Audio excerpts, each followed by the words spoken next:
ho tanterahana ny faenina ka hatramin'ny fahafolon'ny volana aogositra ho avy zao ny andehan'ny fahenina amby folo ao anatin'ilay hetsika Fiermada eny amin'ny tokotany malalaky ny Saint Michel Parbe moa no izoran'izany hetsika izany. Isan'ny tanjon'ny mpandray anjara ny mpikarakara ihany koa ny hanome fahafapo ireo mpitsidika.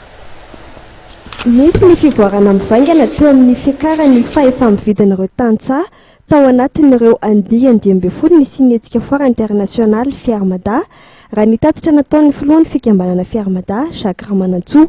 Raha ny 500 ny tantsaha no afaka ny antotena ny fandraisana anjara amin'ny foire teo aloha, ankehitriny kosa dia ny 1,900 ireo no efa afaka miantotena. Nandritra ny valandresaka ho an'ny mpampalala vaovao teto amin'ny Saint Michel Parbe, nentina nampahafantarana ny fanatanterahana ny andiany fahenina amby folo amin'ny hetsika Fiermada ho tanterahana amin'ny fahenina ka hatramin'ny 10 aogositra ho avy izao eto amin'ny tokotany malalaky ny Saint Michel Parbe no nampahafantarana izany. Ny Fiermada dia hetsika atao isan-taona hanomezana sehatra iona ny samy tantsaha mpamokatra rehetra sy ireo mifandray amin'izy ireo ka hifanakalozana entam-barotra sy hevitra ary ahitao isan-karazany mba hiteraka fiaraha-miasa ho fanatsarana ny famokarana sy ny toe-karena eny ambanivohitra izay fototry ny fandrosoana eto Madagasikara. Ny karazam-pivoarana voalohany miseho mandritra ny Fiermada hatramin'izay dia ny fahatsapan'ny mpandray anjara rehetra indrindra fa ny tantsaha, ny tombotsoa azo amin'ny fifanakalozam-baovao akoatran'ny fivarotana mivatana ny vokatra aty andrenivohitra mandritry ny foire.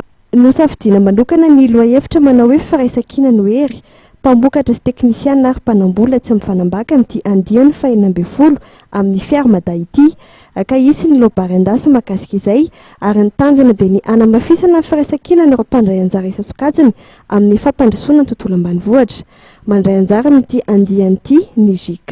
JK zany dia miara-mivahiny amin'ny ministeran'ny agriculture sy fampandrosoana ambanivohitra ary mirahina koa amin'ny Fiermada amin'ny fanatanterahana zany.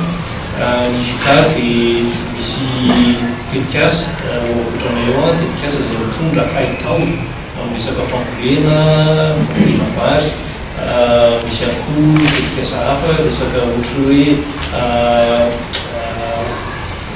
ady atao amin'ny resaka lavaka reny fampandrosoana tontolo ambanivohitra. Dia misy ihany koa misy amin'ilay fanodonana fanohanana ny tantsaha amin'ny fanodonana vokatra amin'ny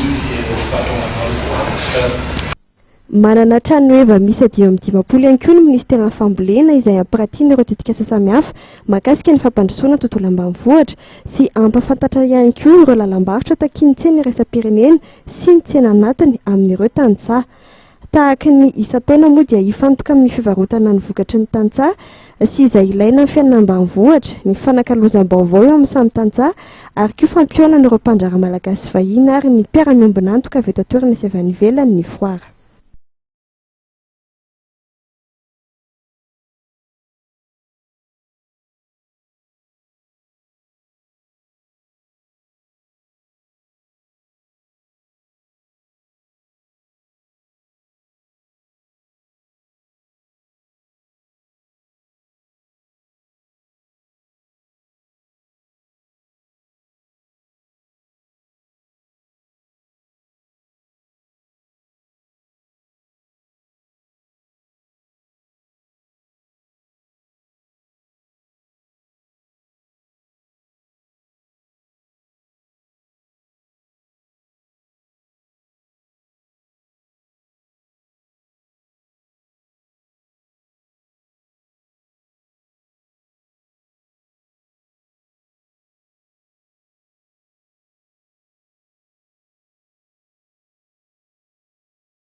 Vive les vacances.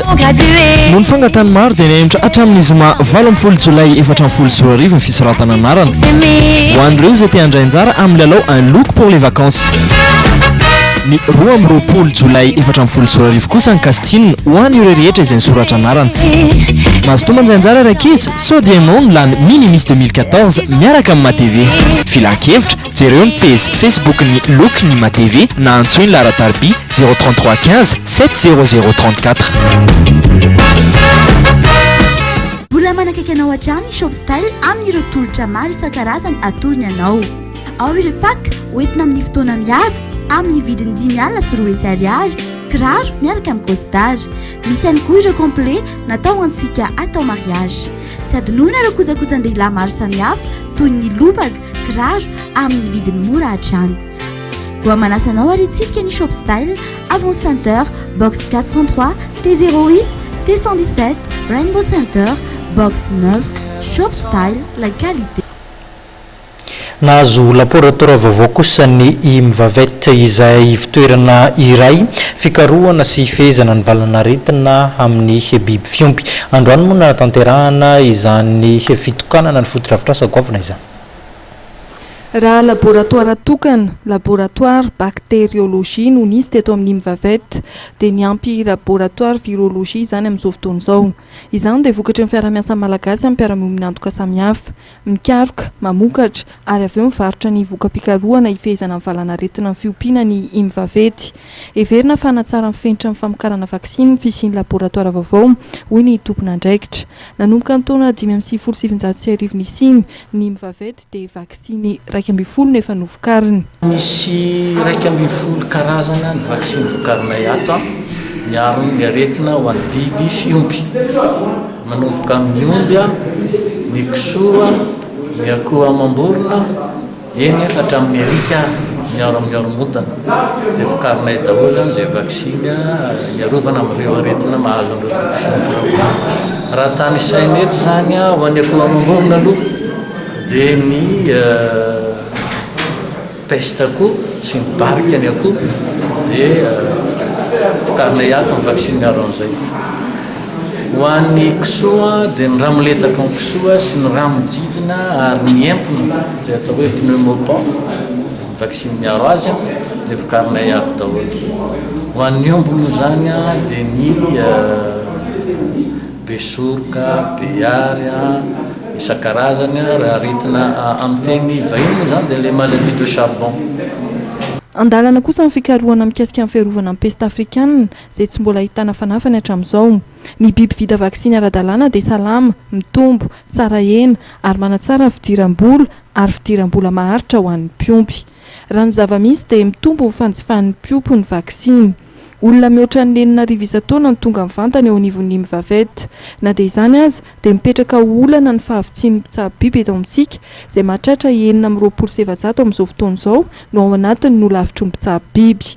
Ho an'ny omby manokana, anisan'ny olana ny fisiny tsy fahandriam-pahalemana. Voakarakaranao ty omby ty fa dia misaotranao tompoko ny karakaratsy fa hoentinay. Ohatran'izay fomba firesaky zalahy mandravan'le omby. Dia izay phénomène ray izay mampalaina an'le tantsaha hitondra ny omby ny atao vaksiny. Mila fanentanana zany zay. Zany hoe misy département be dia be voaray ao anatin'izay fitandrovana ny filaminana sy ny namana. Zay no hitanao hoe facteur anankiray lehibe mahatonga ny olona tsy harisika anao ny vaksin'omby. Fa ny vaksin'omby eto Madagasikara raha ny fanjakana manontolo io.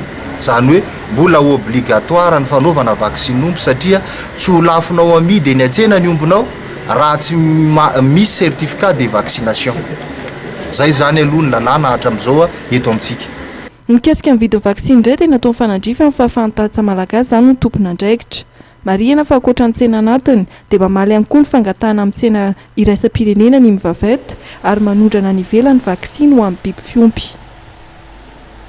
Sosialy indray kosa ny boribory tany fahinana no nandray ary ny santatra ihany koa ny asa tanamaro eo ambany fiahin'ny fiadidinan'ny Repoblika asa tanamaro izay natao indrindra andiovana ny tanana iva eto Antananarivo renivohitra. Marco Antoine Tsirako Darson.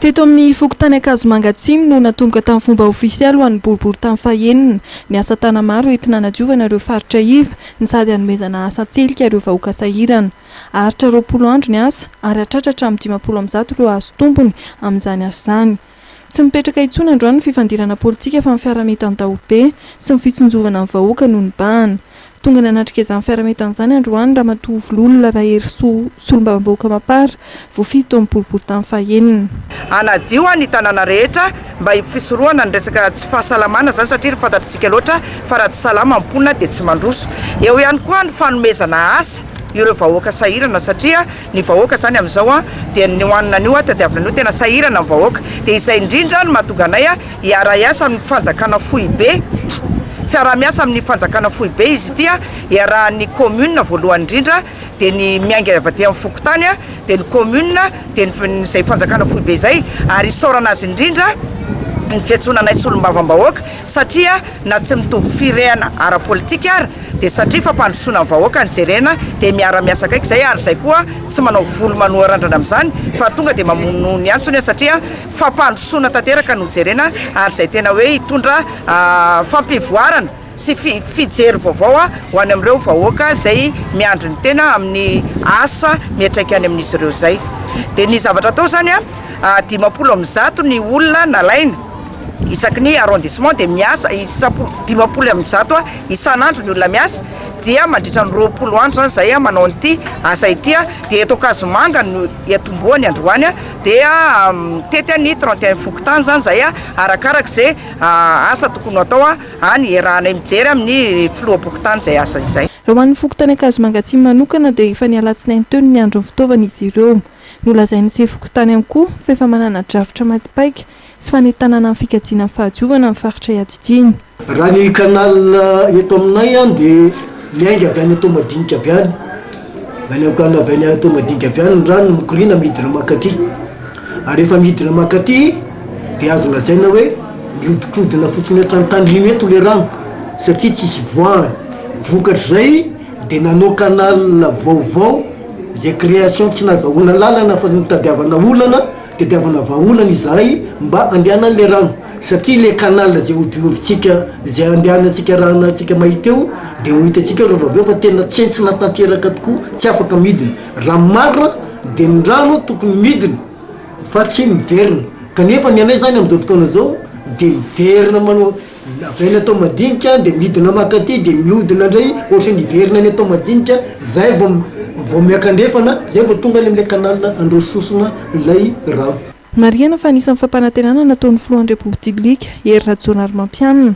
fa natanterahana asa tana maro nandritra ny fampelezan-kevitra tamin'ny volana desambra 2024 mariana fa hanenika ireo boribory tany enina eto andrenivohitra itetika asa ity raha natomboka tany amin'ny boribory tany voalohany tamin'ny alatsinainy teo miara-mientana ao anatin'izay fanatanterahana ny asa tana maro izay ny samva na ny sampandrahara miandraikitra ny fanadiovana ny tanàna Antananarivo toy izao ny fanazavana ny tale general izay samva izay ny fitaovana dia amin'ny ankapobeny fitaovana fampiasa rehefa imoatra an'izao dia voalohany indrindra zon'olombelona aloha dia tsy maintsy manao boty vaovao tsirairay avy dia manao gant dia ny fitaovana tena ampiasaina dia ny angady ny lapelle le bidon plastique reny dia ny kifafa sy ny forsa isan-karazany ireo zany amin'ny ankapobeny ny fitaovana fa io moa zany miankina amin'le toerana anaovana anazy mila motopompe koa amin'io fa motopompe zany dia asany manontolo fa ampiasaina amin'le tetikasa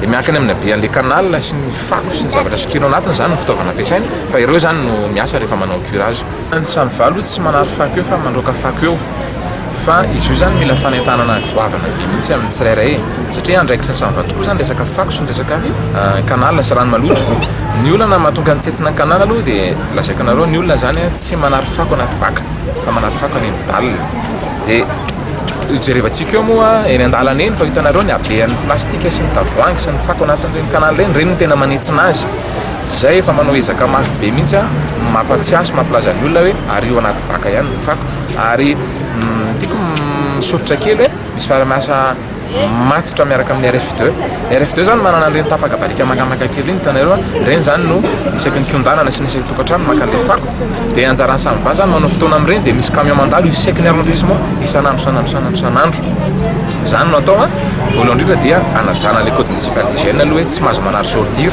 ny olona raha tsy amidimika hatramin'ny fahavalona ihany. Ajantsika hatreny amin'indro fa manampy hatrany ireo mandray anjara ao anatin'ny fanadinam-panjakana idirana ho mpiasam-panjakana ny KS noho ny fiamorana ny datim-panadinana ary dia narindra arak'izay ihany koa ny fanomanana ny fanadinana ao anatin'izany ivitoerana izany. Naemitra ho amin'ny 20 oktobra ho avy izao ho ny fanadinam-panjakana ho an'ireo pragadra raha na greffier. Efa mahatratra 7valonjato-3 ankehitriny ny isan'ireo ho nisoratra anarana hiatrika izany fanadinam-panjakana izany. Voatazona ny 20 aogositra ho avy izao kosa nefa ny daty ho an'ireo hiatrika ny fanadinam-panjakana ho mpitsara na magistrat. Mahatratra 727 kosa ny isan'ireo ho mpiadina ny soratra anarana.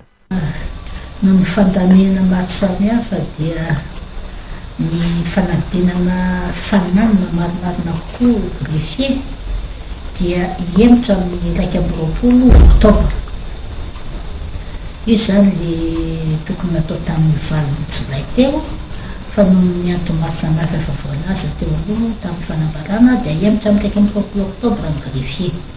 Io zany zay dia mazava. Ny amin'ny magistrat indray dia tsy niova fa ao 26 août 2024 mandeha ny test de présélection dia zay mahazo salanisa 10 dia mahazo miatrika ny admissibilité ary avy eo vao mandeha any amin'ny admission. Manoloana izany fiamoran'ny fanadinam-panjakana ho an'ny pragadra raha izany dia namboariny ivitoeram-pampiofanana KS izay etseka azo tokana ny fandaharam-potoana ny ahafahana manomana ireo mpiatrika fanadinana. Ny section magistrature moa izay mizara telo magistrat administratif, magistrat financière, magistrat judiciaire. Izy io moa zany dia fanadinana iseho atoato satria amin'ny 20 ny volana aogositra zao zany io fanadinana io.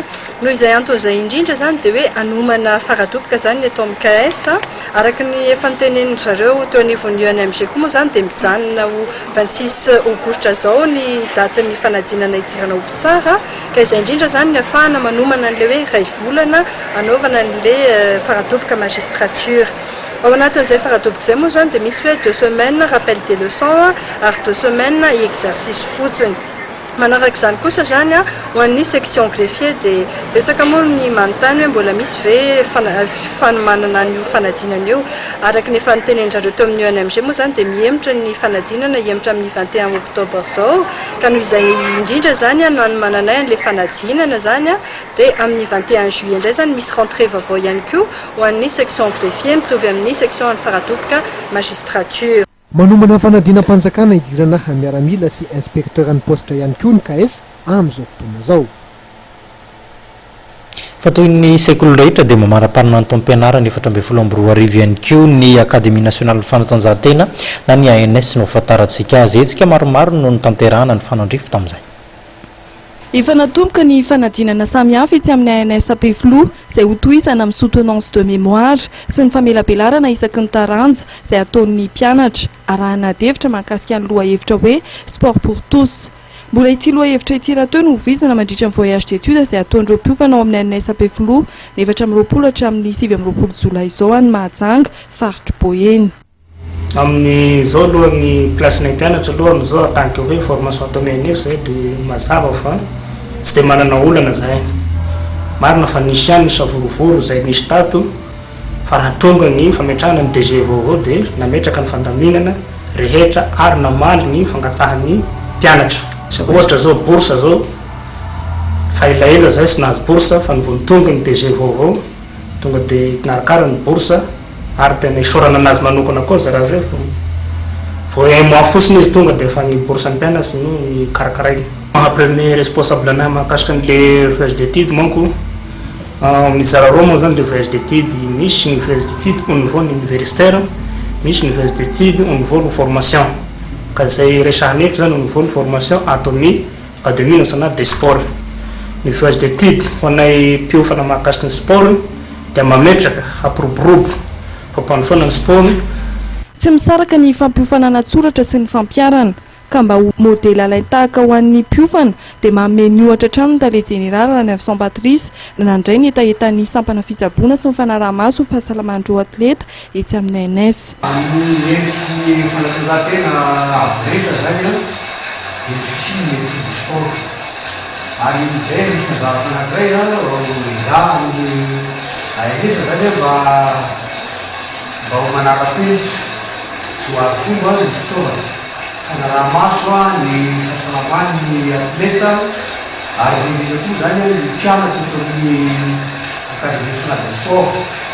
Egatika am'izao fa efa raneniny ihany le fitaovana ka anisan'ny programanay zany a ny anavao ny fitaovana manara-penitra dika koa ny miara-miasakaiky ataon'ny tompondraikitra dia mahafapoanay amin'ny fitaovana zay kely eo tena-tanana. Amin'ny raika amin'ny telopolo jolay izao ny famarana anara-pomba ofisialy ny taom-piofanana 2024 etsy amin'ny ANS. Sehatra ny fonina indray kosa amin'ity taona ity no ankalazan'ny fahefapolo taona ny orenany ny sampana tanora kristianina ao anatin'ny fiangonana FGKM maromaro ny fandaharam-potoana ao anatin'izany. Efa nisy ireo hetsika maromaro nentina nanamariana ny fankalazana ny fahefapolo taona ny STK FGKM ka ny komity ny fankalazana no nanomana sy ny karakara izany rehetra izany. Ny hetsika akaiky indrindra miandro ny STK FGKM dia ny rindran-kira lehibe izay atao amin'ny Palais des Sports Mahamasina amin'ny sabotsy 12 Jolay ho avy izao. Antoko-pira maro ao anatin'ny STK FGKM no andray anjara miampy ireo artista izay efa manana ny lazany amin'izao fotoana izao. Ankoatra ny fampisehoana moa dia isy ny trano eva isan-karazany izay ahitana zavatra maro.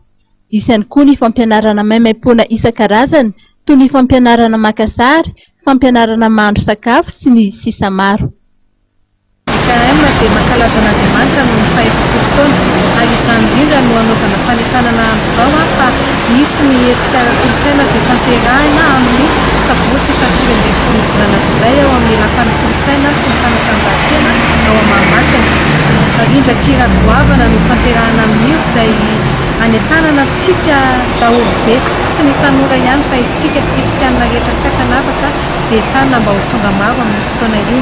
Rindran-kira goavana izay andraisana anjara eo ny tanora toko-pira avy amin'ny STK FGKM nefa eo ihany koa ireo artista izay goavana efa fanta-daza toy ny Ampifity, Osana Ngojatova sy ny maro izay tsodrafanisa. Tsy misy ny fidirana fa valopy kosa no tatazana eo am-pidirana izany hoe ny valopy izay alaina ao amin'ny foiben'ny sampana tanora kristianina ao amin'ny foibe FGKM. Anomboka amin'ny 7 ora maraina ity rindran-kira ity ary amin'ny 9 ora hariva vao hifarana. Ny komity ny fankalazana ny fahefapolo taona ny STK FGKM no mikarakara fa ny olona rehetra tsy akanavaka kosa no asaina anatrika izany. Izay no nisafidianana ny Palais des Sports mba anaovana ity hetsika ity sady tsy misy raha teo ny vidim-pidirana. Nantanteraka fiaraha-mivavaka teto an-drenivohitra ho fanomanana ny fetin'ny taranaka ny zanakam-pelezana eo anivon'ny FGKM mampotaka no fito fanantenana toy izao ny akon'izay. Isan'ny nampiavaka ny fiaraha-mivavaka izay nataon'ny zanakam-pelezana avy eo anivon'ny FGKM mampotaka anosy fito fanantenana ny fanomanan'izy ireo ny fetin'ny taranaka izay kasaina ho tanterahana amin'ny alahady 17 Jolay izao. Taorian'ny fanompom-pivavahana dia nisy ny fivorinana nomezana ireo toromarika samihafa sy ny fandaminana amin'ny fiatrehana izany fotoan-dehibe izany. Raha ny andro lehibe amin'ny fetin'ny fiangonantsika mampotaka ny fito fanantenana dia ny fetin'ny taranaka izay atao ny 17 volana Jolay 2024. Koa manainga antsika havana sy tapaka rehetra manerana ny Madagasikara eny fanateneny ny fitan-dranomasina aza izay tanterahana amin'ny fotoana io satria ezaka lehibe no ataontsika. Koa ny fiangan'ny zanakam-pelezana dia ny alahady 17 volana Jolay 2024 amin'ny 9 ora maraina eo amin'ny solopy taloha Andravoahangy ny fotoana. Maoka isika mba ho tonga aloha satria ny fotoam-pivavahana dia manomboka amin'ny 7 ora maraina. Ho fanatevenana ny fankalazana ny 15 taona ny zanakam-pelezana fotaka nosy fito fanantenana dia manainga antsika rehetra manerana nosy mitonga natevina anatika ny fotoan-dehibe amin'ny 7 volana jolay io tongava daholo ndraiky. Ny sabotsy 9 jolay dia efa anomboka izany fetiny taranaka izany ary ny alahady 7 jolay kosa ny famaranana koa iantsonany zanak'ampelezana rehetra mba ho tonga maro ao amin'ny FGKM Ampotaka Anosy Fito Fanantenana. Efa misy raha toy ny fiara-iombonana izay efa noman'ny fiangonana. Ny larana fa 9 ny gazety Soa no aroso amintsika raha mipitsy soa toy izao ny fampitinana fofoy ny lohateny misongadina ao anatin'izany. Dimy taona izao no niarako taminao, niarady fangaty fampitantana tsy ny fandao.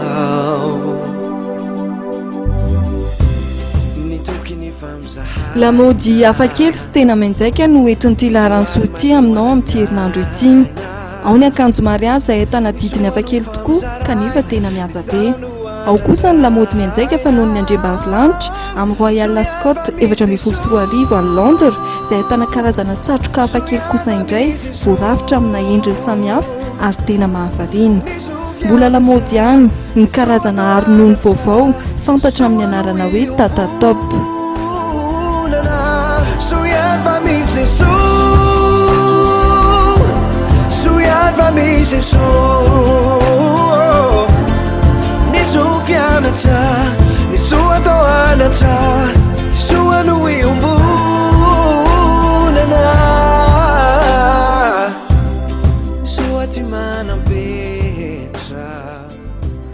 Eo amin'ny sehatry ny fahasalamana kosa indray dia lohateny maromaro no eto ny soa aminao toy ny fandridrana manalefaka mampitony ireo mitondra voaka amin'ny andro iterahany, ny torolalana vaovao ejina mariky ny taona na koa ny fitsipinanana logaloha izay hazavany soa aminao no mahakasika azy. Raha diso miesona mafy ianao rehefa matory, misy torohevitra ihany koa eto ny soa aminao ampitony izany.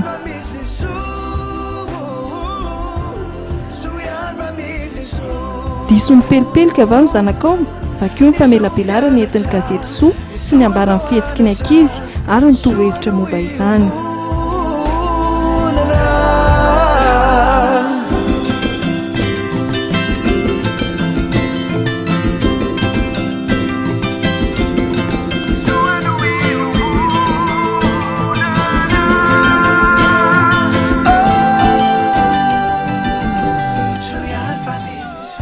Aza donona ny pejina andro izay androrana anao amin'ny fiteny frantsay ireo karazana sakafo folo mitondra hafananana ny kaloria betsaka indrindra.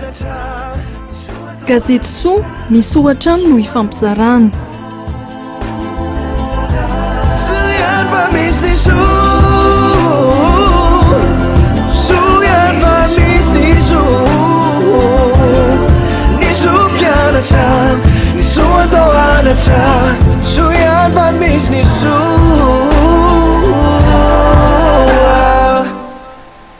Dia mifanotritan'ny kitopiko lasy topoko vavy ny fampahalalam-baovao antsika manome fotoana anao ny tena koa manaraka indray veloma tompoko.